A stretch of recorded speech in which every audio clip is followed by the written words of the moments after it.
Hello, everyone. By now, you've probably heard the verdict from the Derek Chauvin case around the killing of George Floyd. This has been yet another tense week as we awaited the results from this highly charged trial.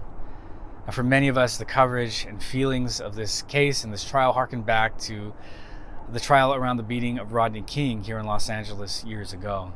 And it's from that trial and from many other incidents in our history that we know sometimes, or a lot of times, these things don't turn out that well. I like what political commentator Van Jones said when he remarked on Tuesday that morning a lot of people woke up afraid to hope. And I thought that was such an insightful comment. So many people were so used to being let down by the system that they were afraid to hope for even an ounce of accountability. I think it gives us insight into our culture, that we expect an officer like Chauvin to go free, and that nobody would be held accountable for George Floyd's killing. And the response from the public is equally telling. People crying, tears of relief and joy that the life of a black man mattered enough for his killer to be held accountable. Now, for our black neighbors and friends, this may have connected to you in a way that the rest of us will never fully understand and appreciate, and we just want to acknowledge that. But just as we heard the verdict from the Chauvin trial, another police killing occurred in Ohio of 16-year-old Ma'Khia Bryant. We are becoming painfully aware of the depth of this deadly phenomenon in our nation. Black lives being taken over and over again, and it can feel like we're just not able to catch our breath from one story to the next. One second we're feeling optimistic from the results of the Chauvin trial, but then 2 hours later we're feeling discouraged again when we heard about Bryant's killing. The constant barrage of these incidents help us to grapple with the fact that there's something enormous here at play in our nation. It's not just a few police officers committing crimes, it's something much bigger than that. And so how do we get through this barrage of killings? How do we process them? Because I think it can be really overwhelming. And for those of us who are maybe more emotionally attuned to these events, you might be feeling especially burdened and burnt out right now.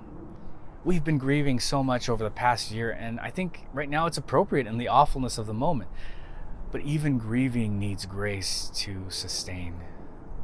And I've just been sensing that God wants to tell us to take a breath. Something that we've been practicing throughout Lent and Easter, but something that continues to be relevant today. Take a breath, and as you inhale, you receive the grace of God for you. To take a break from the news, to take a breather from grieving, to rest so that you might rise again tomorrow. I am reminded of the story of Ezekiel in the Valley of Dry Bones. You see, Ezekiel has this vision of bones representing the nation of Israel, laying on the floor of this enormous valley.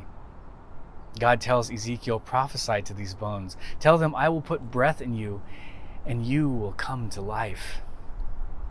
Maybe you feel like a valley of dry bones right now. Maybe you feel like you need to be brought back to life. May you be open to receive God's grace of a breather, God's grace of breath, God's grace of life for you right now. God bless you, and be gracious to yourself. This is the air I breathe. This is the air I breathe. You are the air I breathe, Lord. You are the air I breathe. Your holy presence living in me.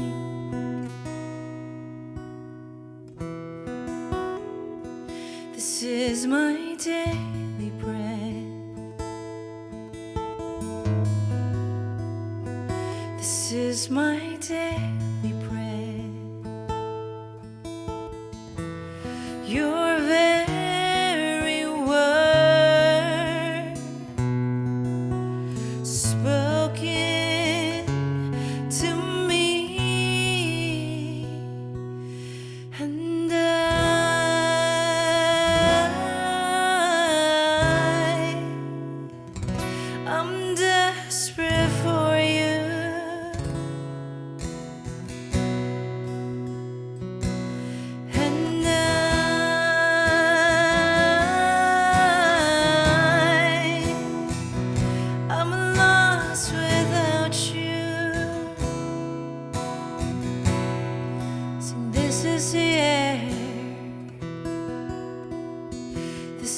is the air I breathe.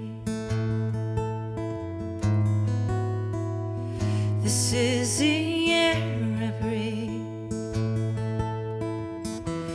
Your holy presence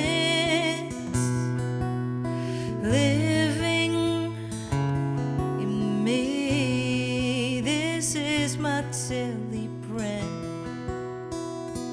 This is my daily bread. Oh, this is my daily bread. Your very word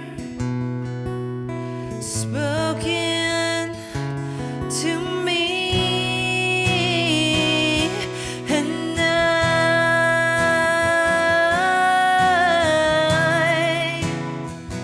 I'm desperate for you. Oh, and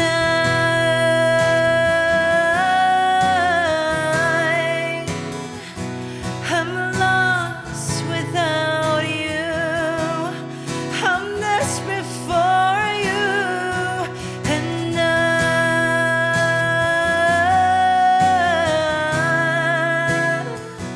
I'm desperate for you,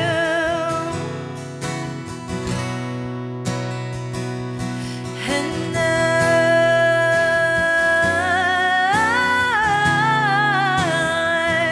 I'm lost without you. I'm lost without you. Oh, I'm desperate for you. Oh,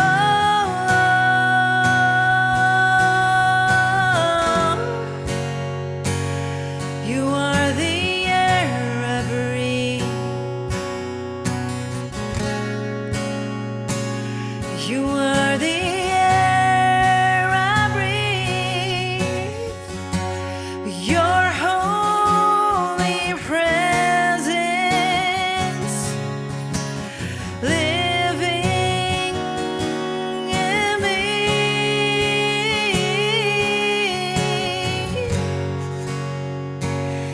You are my daily bread. Lord, you are my daily bread. Your very word spoken to me, and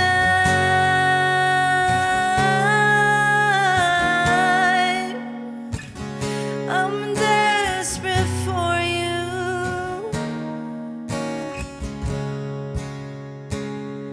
and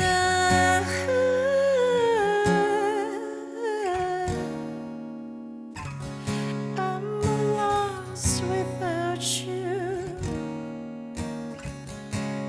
Say it one more time, and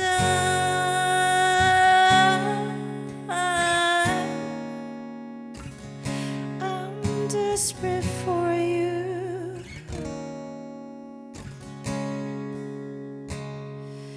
and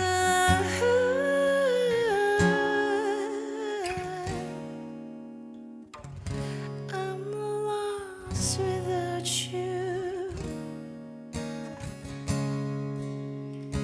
I'm lost without you, without you.